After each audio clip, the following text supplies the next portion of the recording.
नमस्कार। कालिम मेरा।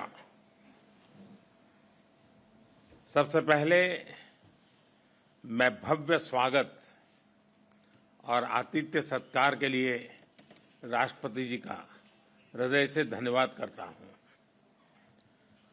कल जब से मैंने साइप्रस की धरती पर कदम रखा है, राष्ट्रपति जी और यहां के लोगों ने जो अपनापन और स्नेह दिखाया, वह सीधे दिल को छू गया।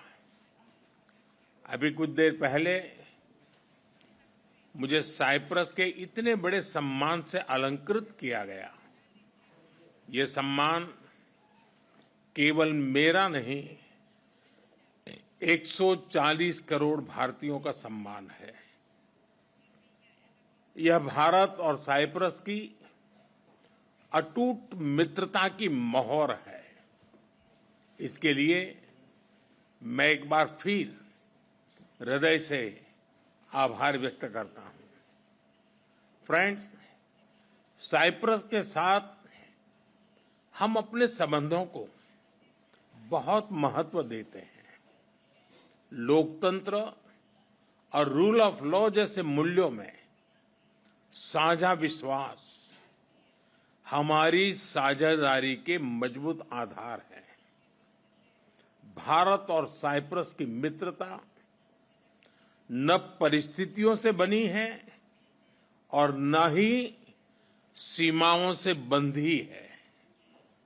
ये समय की कसौटी पर बार बार परखी गई है और समय के हर दौर में हमने सहयोग, सम्मान और समर्थन, इस भावनाओं को जीवंत रखा है। हम एक दूसरे की संप्रभुता और क्षेत्रीय अखंडता का सम्मान करते हैं।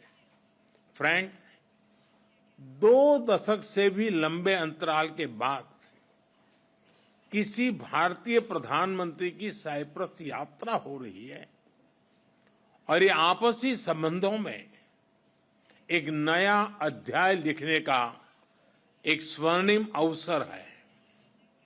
आज राष्ट्रपति जी और मैंने द्विपक्षीय संबंधों के सभी पहलुओं पर व्यापक चर्चा की। साइप्रस के विजन 2035 और विकसित भारत 2047 के विजन के कई पहलुओं में समानता है। इसलिए हम साथ मिलकर भविष्य को आकार देंगे। अपनी साझेदारी को स्ट्रैटेजिक दिशा देने के लिए हम अगले 5 वर्षों के लिए एक ठोस रोडमैप बनाएंगे। रक्षा और सहयोग को और मजबूती देने के लिए द्विपक्षीय डिफेंस कोऑपरेशन प्रोग्राम के तहत रक्षा उद्योग पर बल दिया जाएगा। साइबर और मैरीटाइम सिक्योरिटी पर अलग से डायलॉग शुरू किया जाएगा। क्रॉस बॉर्डर टेररिज्म के विरुद्ध भारत की लड़ाई में साइप्रस के सतत समर्थन के लिए हम बहुत बहुत आभारी हैं। आतंकवाद, ड्रग्स और आर्म्स की तस्करी की रोकथाम के लिए हमारी एजेंसीज के बीच रियल टाइम इंफॉर्मेशन एक्सचेंज का मैकेनिज्म तैयार किया जाएगा। हम दोनों सहमत हैं कि हमारे आपसी व्यापार और निवेश में बहुत पोटेंशियल है। कल राष्ट्रपति जी के साथ मैंने दोनों देशों के आर्थिक संबंधों को लेकर बिजनेस जगत में एक उत्साह और सिनर्जी को महसूस किया। हम एक पारस्परिक लाभकारी भारत और ईयू फ्री ट्रेड एग्रीमेंट को साल के अंत तक संपन्न करने के लिए काम कर रहे हैं। इस साल भारत, साइप्रस और ग्रीस बिजनेस और इन्वेस्टमेंट काउंसिल भी लॉन्च किया गया है।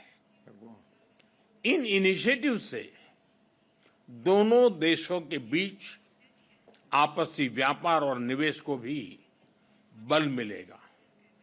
Technology, innovation, health, agriculture, renewable energy, climate justice जैसे क्षेत्रों में आपसी सहयोग पर भी विस्तार से बात हुई है। साइप्रस में योग और आयुर्वेद के प्रसार को देखकर हम उत्साहित हैं।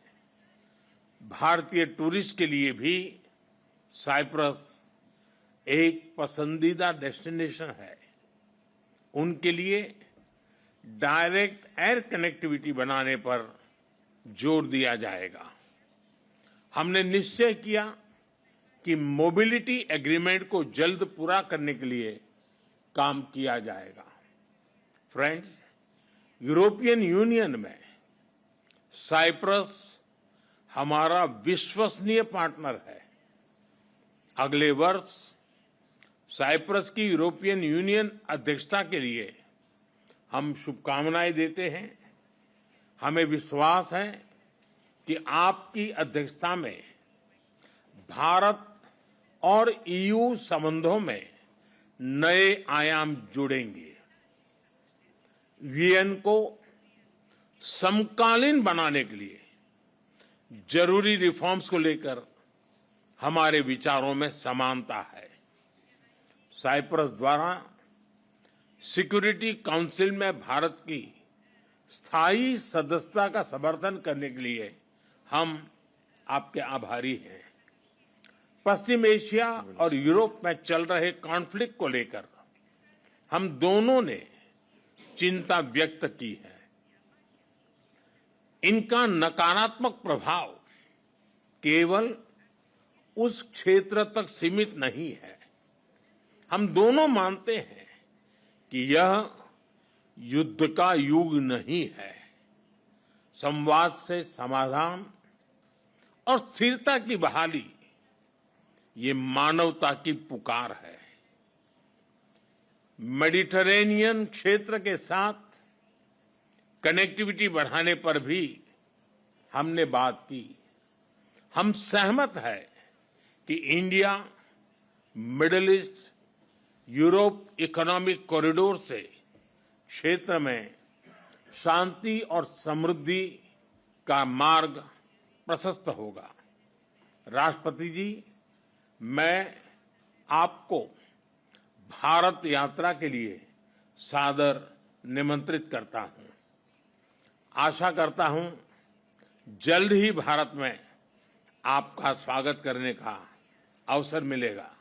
एक बार फिर इस विशिष्ट आतिथ्य और सम्मान के लिए बहुत बहुत धन्यवाद।